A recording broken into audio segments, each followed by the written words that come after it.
Borada, closer, welcome. Thanks for inviting us into your homes again this morning. Well, it's been an interesting week, hasn't it? Sometimes it feels like this year couldn't get any more chaotic, and then it does. The next thing happens, and this week we've had brutal terrorist attacks in Europe. We've had the chaos of the American elections. And then England has followed us here in Wales into lockdown. Well, I don't know about you, but the last 2 weeks here in North Wales, it's brought up some emotions again for me that I recognise from the last lockdown. It's a bit of a roller coaster, isn't it? One day you're doing fine, and I'm revelling in lying about in leggings, eating homemade cookies, and then the next thing, a kind of darkness can descend, and I can feel a real sense of hopelessness or gloom. Feeling like, well, what's the point? When will this ever get any better?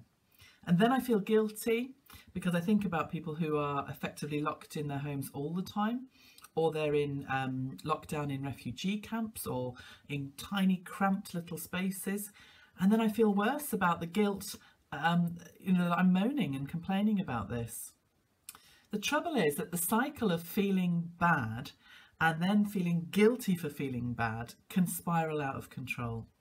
And then at that point, I've stopped listening to the Holy Spirit and what he says about me and my circumstances. There are so many beautiful things that the Bible teaches us about living life with the Holy Spirit. With him as our compass, with him leading, guiding, with him in control, the direction setter. And when my mind is controlled by the Holy Spirit, and I let him do that controlling, the main thing that we are promised is peace. Peace in the changing and chaotic circumstances. A deep peace, some translations say. I actually think it's better in the Welsh. In the Welsh we say heddwch dwfn. And also we learn that we're not bound up and captive to fear. Those of you who use Lectio 365, if you don't know what I'm talking about, it's a devotional app. It's really good. I really recommend it to you. You'll have noticed that on election day in the States, one of the passages that we looked at was 1 Timothy 2 verse 1 to 4. And it really struck me that God is pleased, and it says it is good when our lives are peaceful and quiet, tranquil and undisturbed, living simply in humble contemplation. One translation puts it. Do you know what? That encouraged me. Those verses in 1 Timothy, go and read them. They encourage us to pray for our leaders and our governments to rule well in order that we can get on quietly about our business. The business of just living simple lives, which pleases God. So let's just start today's service by doing that. Let's just pray. We're going to pray and ask the Holy Spirit to help us with this. Holy Spirit, would you forgive us when we try to wrestle control out of your hands and back into ours? Would you just help us to submit, Holy Spirit, to listen to your voice that dwells in us and not to the cacophony of those false voices that demand our attention and try to take your place? God, we do pray for our leaders and the leaders of nations around the world, that they would humble themselves before you, that they would be wise, and that they would consider society's poorest and least advantaged when they govern and make decisions. Thank you that you declare that our good portion is peace, living peacefully, not under condemnation and not in fear. Would you just help us, Holy Spirit, all to pause and do that work of reorientating ourselves often during our normal days? We love you, Lord. Amen.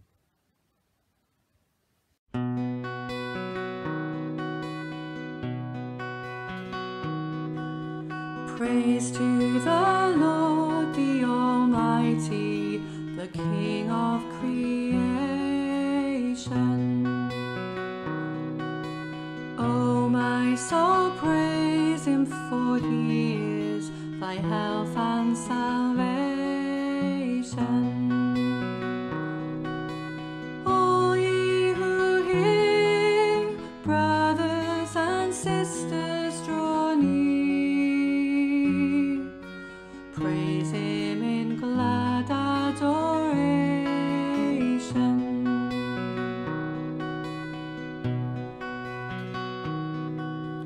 Malfor i'r arglwydd yn llawydd rhyfeddol Pedr y Fan. Noddfa dragwydd o leadau sydd drosod yn Llydan. Cadan i'r ior, ynddo i'th gynnal mae stor. Amlwg I ddiolwg yw'r cyfan.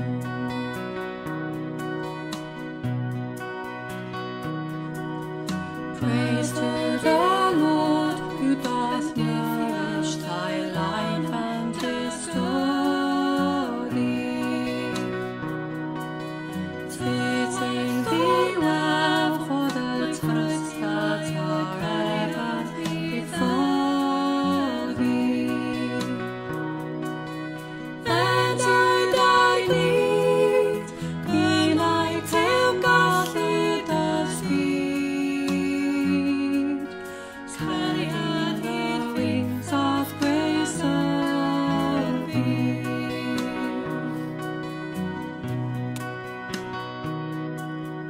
Malfor i'r arglwydd a'r gwbl sydd yno fy nenu. Ef i'w goleuni dy enaid, bob dydd sy'n dy ddilyn. Hallwydd ar mes, anhomys llifo again. Gladly for ei wi adori.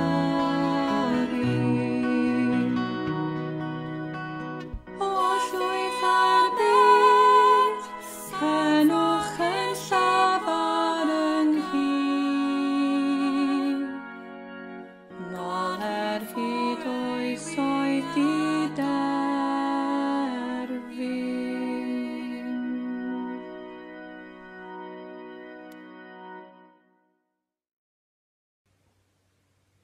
Good morning. I was asked to record a prayer for this week, and I just sat back and thought, what's really been on my heart and mind this week? So I just wanted to share it a little bit with you first. We're living in a really crazy time at the moment, and for the last 6 months, I've probably been working from home. I've got to be honest and say it's probably the best work-life balance I've had in a long time, because I'm normally turning about the country, sat on the train or sat in a car for hours on end, so I'm in a really good place with things at the moment. And I spend most of my time on one of these things. And last week I was looking through, I looked through, I think I've got about 1,300 contacts in that phone at the moment, and I was just looking for a number, and I came across a guy who I've not spoken to for probably 12, 18 months, and I thought, I'll have to give him a ring sometime and catch up. And I looked at the clock and it was about lunchtime. I thought, you know what, I'm not going to put it off, I'm going to ring him now. So I rang him, went to answer phone, so I left him a quick message just saying, just catching up, nothing interested. And about 2 minutes later he rang me back. And actually I was the first person he'd spoke to that day. He was having a real struggle, and it just really brought home to me the fact that, you know, people are really feeling isolated, and it's just played on that. So I gave myself a challenge for the last sort of week or so, where every day around lunchtime I've had a quick look at my phone and pick somebody out, a friend, a colleague, ex-colleague or whatever, just to give them a ring and just ask them a simple question of, you know, how they're doing, and, you know, are they okay? And I've been really sort of surprised, and I suppose in the sense of somewhat blasé, the fact that how many people are actually struggling. So I just really, wanted to pray for those people today. So let's just pray now. Lord, we just pray for our communities and the people that live in them, especially those that are finding recent and current restrictions difficult to cope with and they're feeling isolated or alone. Lord, I just ask that you wrap your arms around them, that they feel your presence and that they know that they're not alone. And Lord, just encourage us to speak to that neighbour, friend or colleague and ask them, how are you? And are you okay? Lord, just give us the wisdom and words and what to say if they do need comforting, or in some cases, just give us the ears just to listen to them, Lord. And from tomorrow, Lord, as we come out of some of the restrictions in Wales, I just ask that you bring everybody and people together in unity and just get them to appreciate the everyday freedoms that, well, really we've just been taking for granted. Freedoms that other people around the world just will never get to enjoy. And today and Wednesday, obviously are very poignant days this week when we do remember those men and women who made the ultimate sacrifice to allow us the freedoms that we live in today. And Lord, I just want to lift up to you all those that are already struggling with their mental well-being as new lockdowns begin in the next couple of days around the country. And Lord, I just pray that we as a church really will be a church without walls, open and available to everyone. And Lord, I just ask all these things in your name. Amen. It's been a few weeks, but we're returning to our Unquenchable series in Acts this morning, and Geraint picks up the story in Acts 13. I think you'll enjoy this.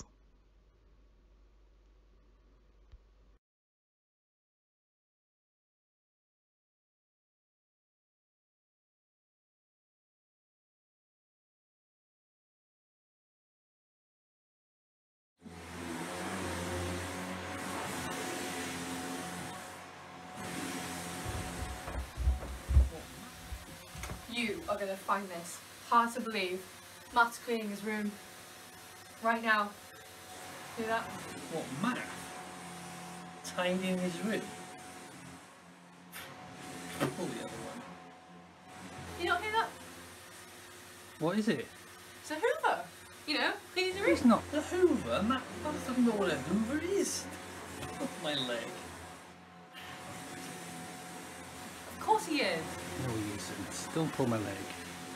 Not pulling your leg.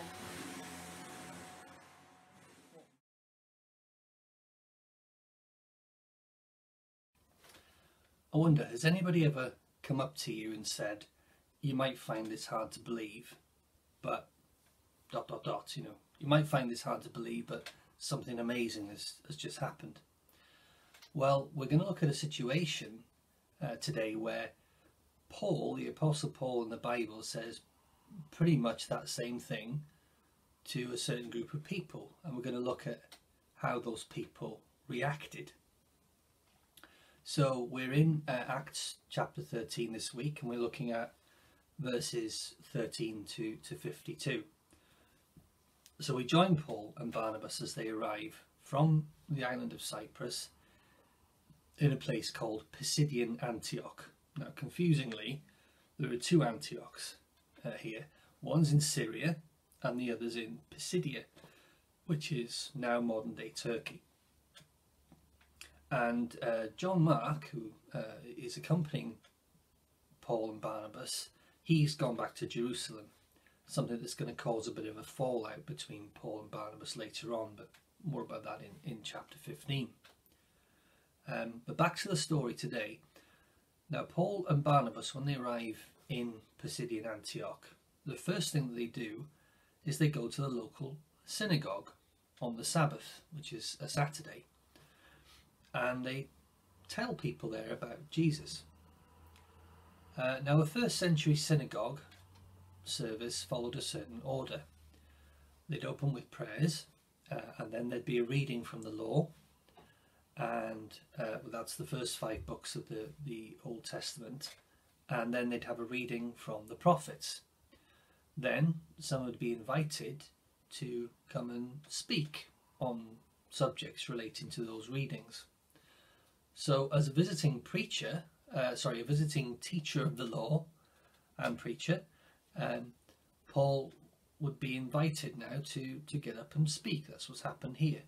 So Paul starts his speech to these people by giving them a little bit of a history lesson about their own people, the people of Israel, and how God has been so good to them in the past, how he's led them out of Egypt, how he's provided for them in the wilderness, how he gave them the land of Canaan.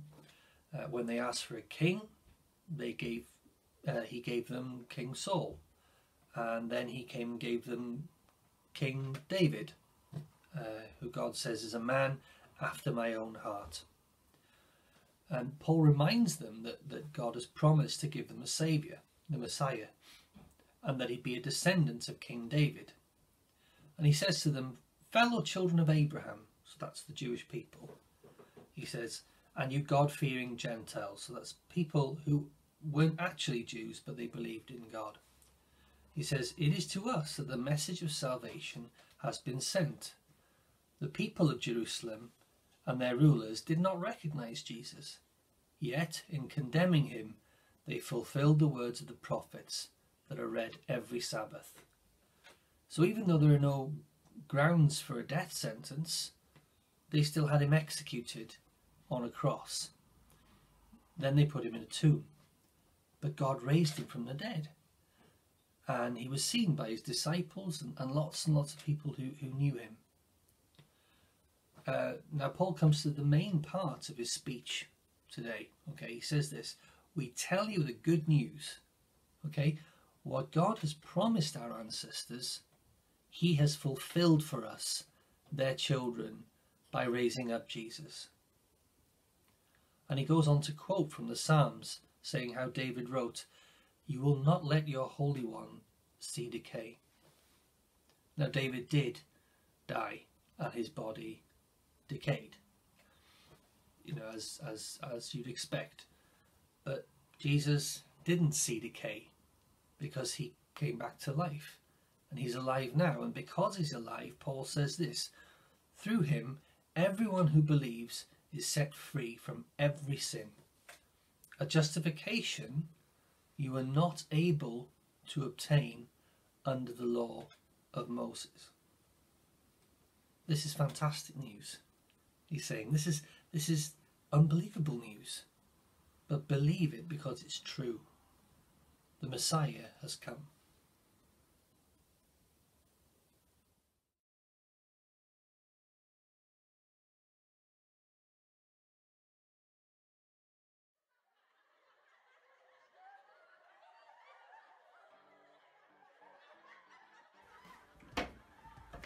You're going to find this hard to believe, but Martha's gone and cooked us a 3-course meal.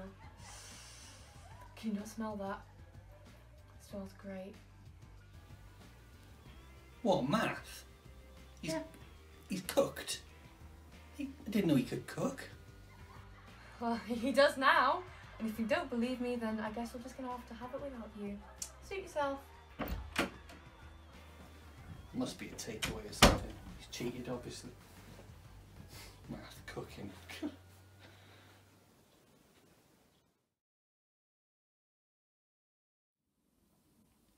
So Paul has now told everyone in the synagogue the great news about Jesus. But before he finishes, he gives them a little warning. And he quotes from the Old Testament prophet Habakkuk. Now Habakkuk lived about 600 years before Jesus was born, when Judah, the kingdom that he lived in, had strayed away from God, and the people there were doing all sorts of awful things. And Habakkuk starts off by complaining to God about these things. He says, how long are you going to allow the sins of the people to go unpunished? And God replies in a very unexpected way. He says this in chapter 1 verse 5, look at the nations, he says, and watch. and be utterly amazed. For I am going to do something in your days that you would not believe, even if you were told. The Message puts it like this. Brace yourself for a shock, okay? Something's about to take place and you're going to find it hard to believe.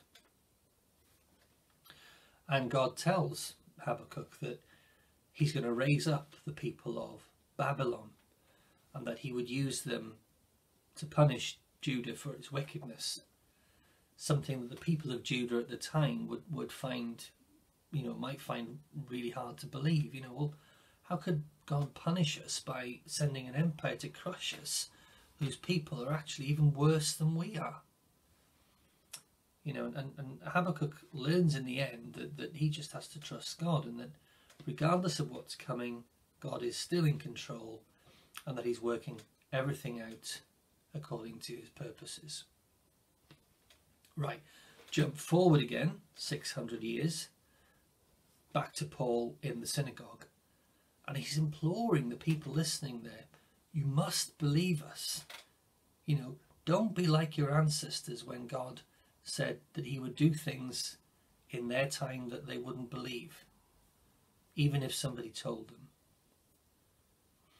There's a panel show on Radio 4 here in this country called The Unbelievable Truth, and panelists basically have to come up with a story, and within the story they've got to smuggle, I think, 5 truths past the rest of the panel, mixed in with lots of made up stuff.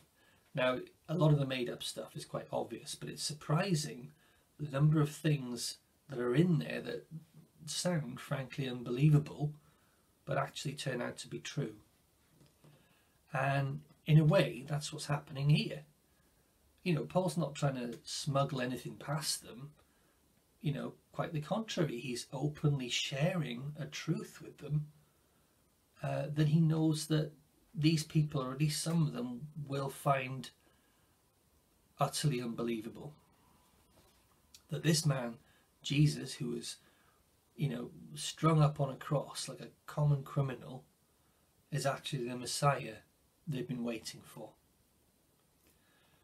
Now, the news that was so hard to believe in Habakkuk's time was bad.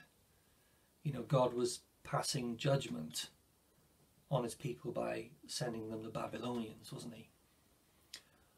But this time, the news that might be hard for them to believe is actually good. Well, in fact, it's the best news ever, isn't it? But Paul is saying to them, isn't he? God has done in our days, okay, while we were all still alive, he says, God has done in our days this unbelievably amazing thing in sending his son Jesus, who died and rose again so that he could make right everything that we've ever done wrong. He says, don't let what Habakkuk said about his generation not believing what they were told, don't let that happen to you too.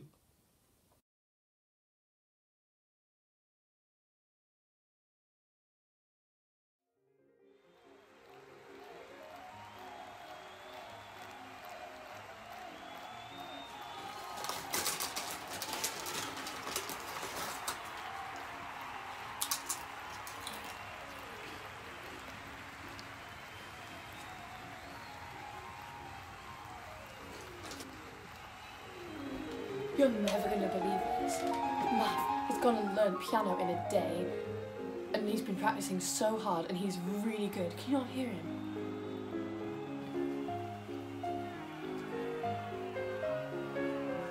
Sounds like the radio. That's the radio, it's not math. There's no way Matt learned to play the piano in a day. No, it's not, I swear. He's been practicing so hard, and he's really good now. Come see, he's really good. Look, Catherine, I'm busy, okay? You see, I've got stuff to do. I don't have time.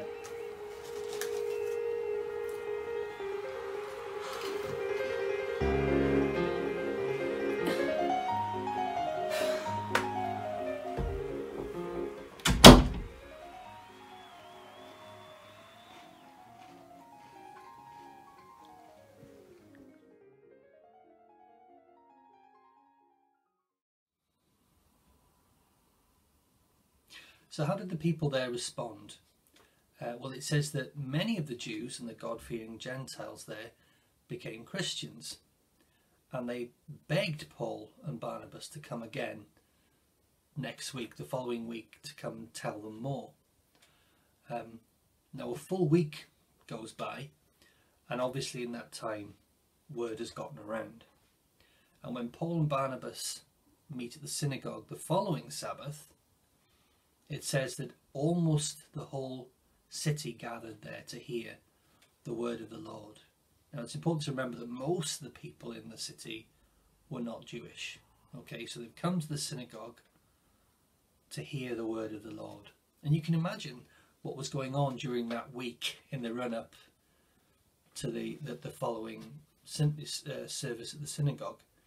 You know, people would have been saying to each other, hey, there are some new guys in town and they're preaching this crazy message about a guy who was crucified and then came back to life. And people were saying, really? Oh, wow, I want to come and see that. That's amazing.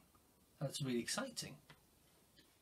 But there were some people there who were not so excited about this whole turn of events. And it says this, that when the Jews saw the crowds, they were filled with jealousy.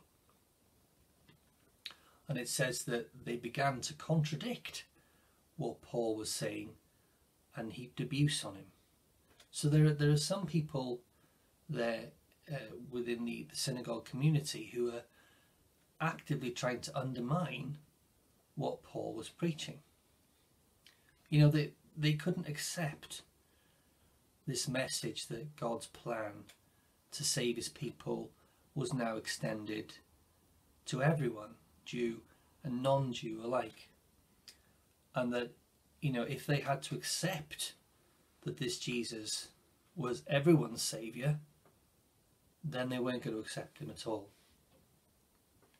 And you can imagine them saying things like this to the crowd, you know, well, but God would never send his own son to save non-Jews too, and he certainly wouldn't come down to earth as a man and to be crucified like some common thief.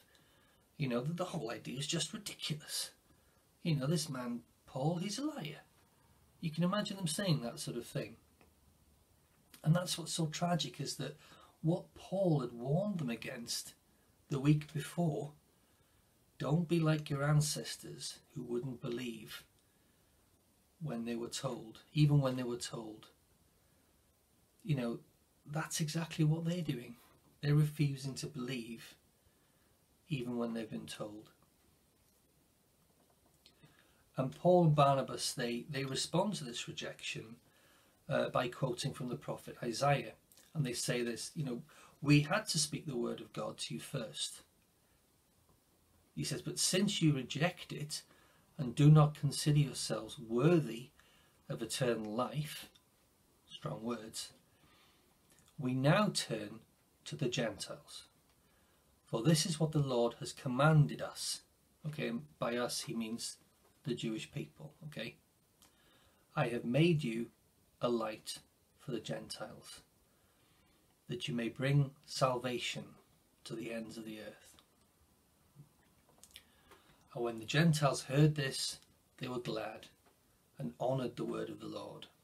And all who were appointed for eternal life believed. Then it says that the word of the Lord spread through the whole region. Paul and Barnabas ultimately had to leave Antioch because of all the trouble that had been stirred up there by this group of people.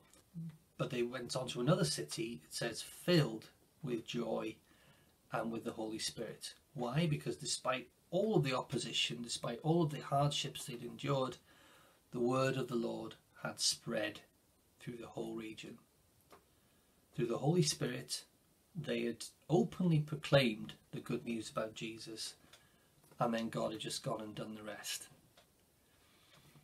You know, I can imagine myself hearing these people saying to each other, you know, oh, you might find this hard to believe.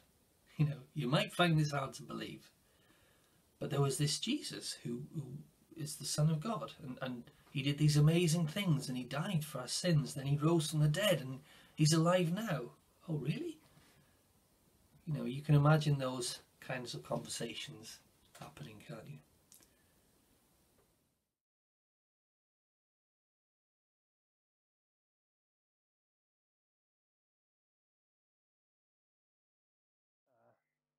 Nesa I fan hyn mae gennym ni David Roberts yma, Holland Erfel, o gyn ifanc, y mae dro cynta yn y trialon cwn, efo I fi, You are not going to believe this. Matt has made a flying bike. No kidding. In the air, right now, in the back garden. Come on, you need to see. It's amazing. Oh, for goodness sake, Catherine, seriously, you honestly expect me to believe that? That Matt has gone and made himself a flying bike? Yeah, come on, come and see. It's like right there, in the air. He made it out of everything. Come and see, he's right there. Alright, for goodness sake, I will come. Right, fine. Yeah, come on. Come on, yeah. Let's go see, let's go see. Da iawn o, yma fo. I swear, you made it out of everything in the house already. Amazing. I swear, look at it. There is no way on earth your brother has created himself a flying bicycle.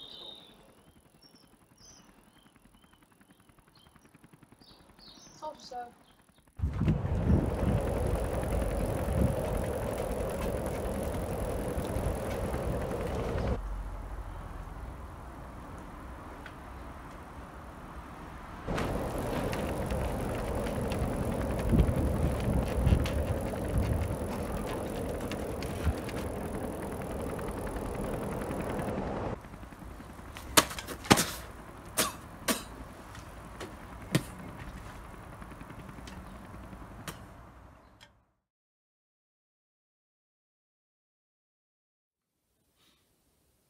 Much later, Paul writes to the church in Rome, and again he's quoting from the prophet Habakkuk. And he says this in his letters to the Romans, "For I am not ashamed of the gospel, because it is the power of God that brings salvation to everyone who believes, first to the Jew, then to the Gentile. For in the gospel the righteousness of God is revealed, a righteousness that is by faith from first to last, just as it is written, the righteous will live by faith."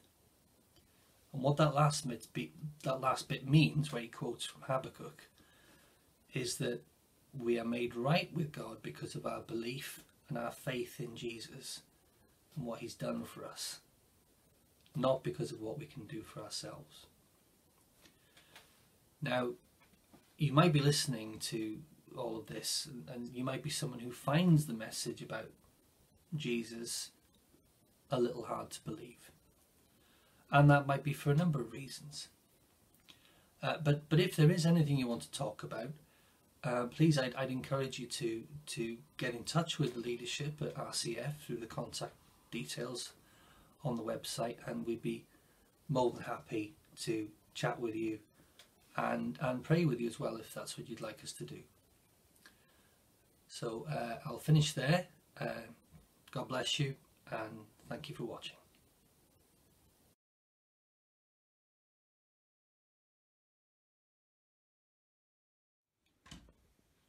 3, 2, 1, go.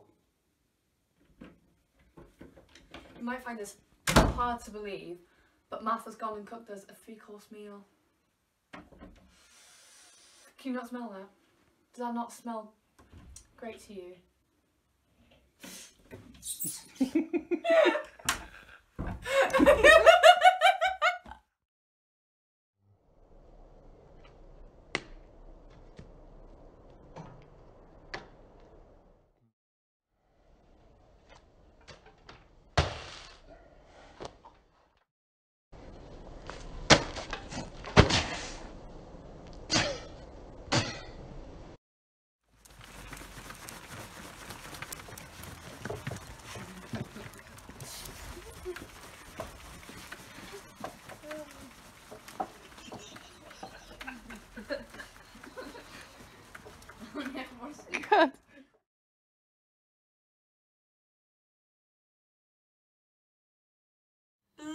Bless the Lord, O my soul, O my soul, worship his holy name.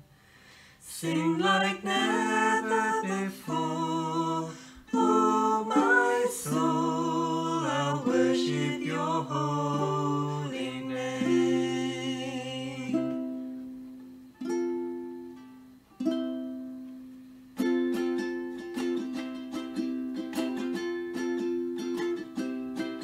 The sun comes up, it's a new day dawning. It's time to sing your song again. Whatever may pass and whatever lies before me, let me be singing when the evening comes. Bless the Lord, O my soul, O my soul, worship his holy name. Sing like never before, oh my soul, I'll worship your holy name.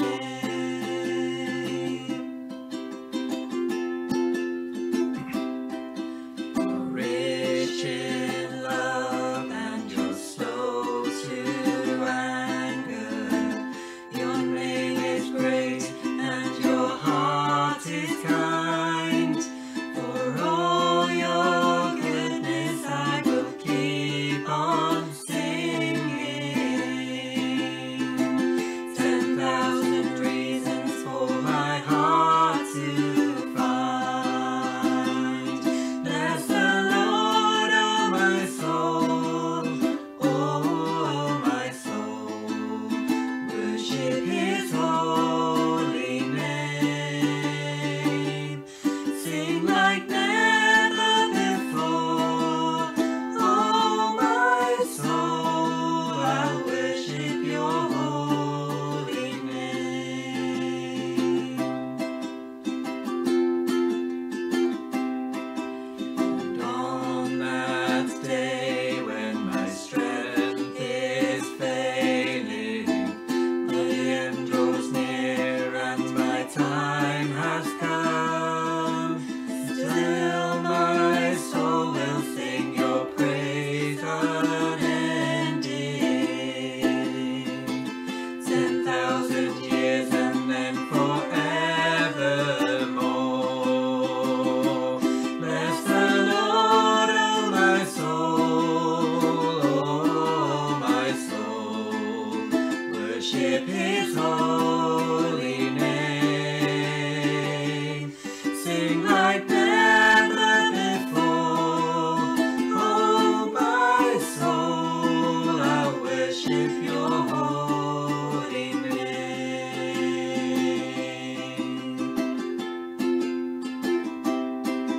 I'll worship your holy name. Yes, I'll worship your holy name.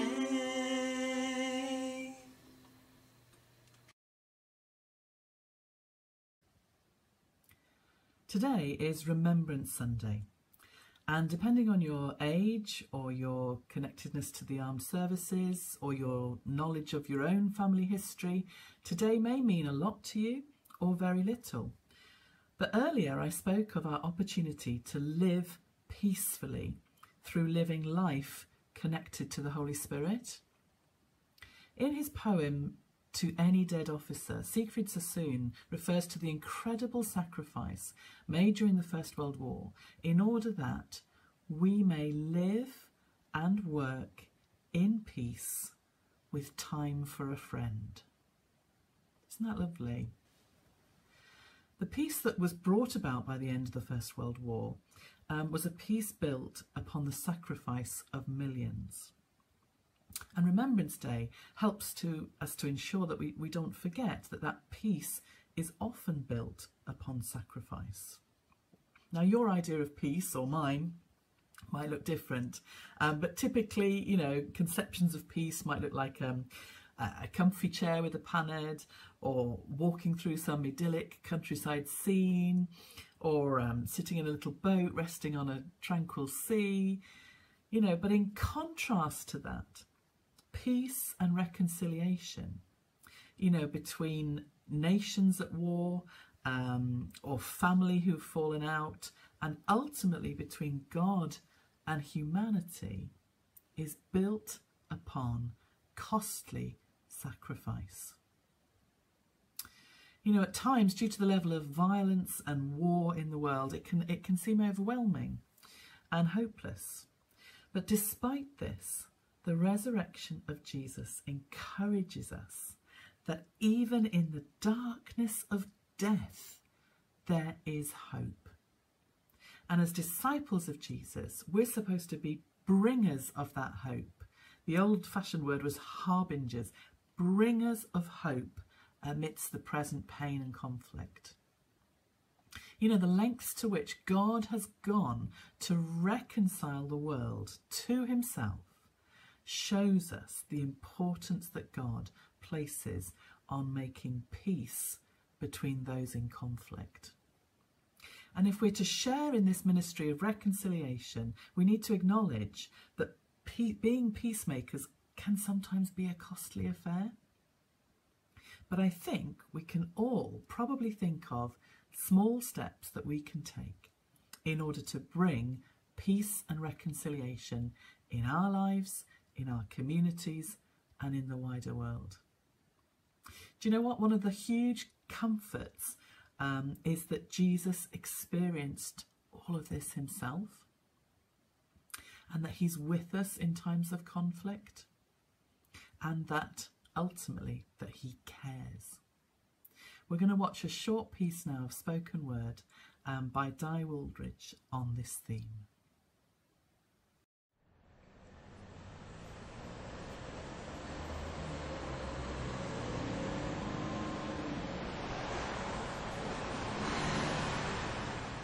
To those who chose to be so brave, to those who rest within the grave, to those who fell and did not rise, with bayonets in hand and fear in eyes, to those who lay on Flanders fields, to those blanketed in poppy seeds, to the trench diggers, barbed wire bargers and front foot chargers, to the privates, lieutenants and camped at war tenants, to the ones who didn't make it back alive, may they know John 11:35. To those fighting at sea, sand or land, to those who see war at first hand, to the Normandy landers, to the beach stormers and cliff climbers, to those who lived at the sword and died at the sword, to the war zone patrollers and fresh-faced enrollers, to the heat-seeking missile controllers, to the every generation of soldiers, may their hearts bind to two words from John 11:35. To those with battles back at home, to those isolated and alone, to those who grieve and no loss of sleep, to those with pain that cuts so deep, to those who know the ache of loss, to those who paid such a cost, to those who know loss of their soulmate, to the ones who not yet know their fate, to the thinkers, feelers and mind blockers, to the bedridden and rage-driven, to the unforgiving and unforgiven, to those whose joy was long left behind, may they know John 11:35. To those who fight for what is right, to those who long to reunite, to those who know their time is close, to those who know that pain the most, to those who feel there's nothing left, to those fighting till their final breath, to the cancer bearers and the cancer carers, to the last post players and the hopeless full swayers, to the light searchers, may they find at the end of the tunnel is John 11:35.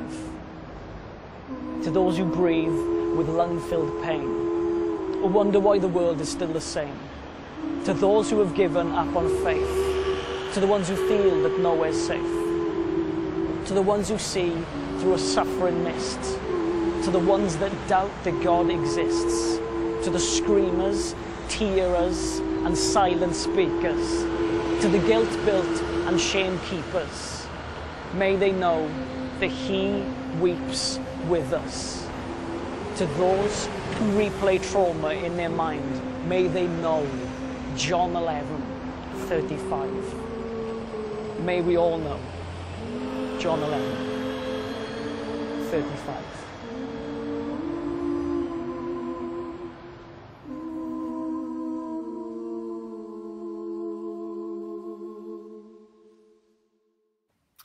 Whilst we aren't able to observe our usual minute silence at 11 o'clock, maybe, stop yourselves at 11, or just indeed for a couple of moments at any point during today, just to give thanks for the peace that we have and experience in this country, to pray into any of the conflicts that you are either experiencing yourself or definitely the situations that we can see in our world. Can I just say thank you to everybody again who's contributed today? Do you know what? It blesses me enormously. And I'm sure you'll agree it's so encouraging to see and hear from so many in our church family each week. Can I say a big thank you to Rachel this week, who's been prompting us so beautifully to pray and to intercede for others and for different situations this week. Have a good week. Why not ring somebody in the church family that you've maybe not heard from in a little while and have a catch up with them. Ask them how you could pray for them this week. Now, don't forget our AGM. It's going to be very brief, I promise. It's at 12 o'clock today. We are not going to go through all the reports because we've sent those to you on email. So it's going to be very, very short affair and it shouldn't interrupt lunchtime, I promise. We're going to end today with just our church prayer. Father, make us a church without walls, where Jesus Christ is the core of everything we do.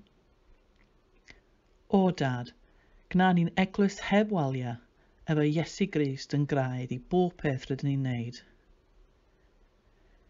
Teach us how to love people better. Help us make disciples.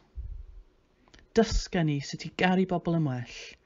Helpu ni I wneud disgyblion.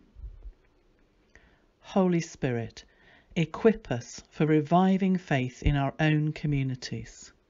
Ysbryd glân arfoch gan ni ar gyfer adfywio ffydd yn ein cymunedau. Keep us growing and maturing in you. Cadwa ni dyfu ac aeddfedu yn o ti. Amen.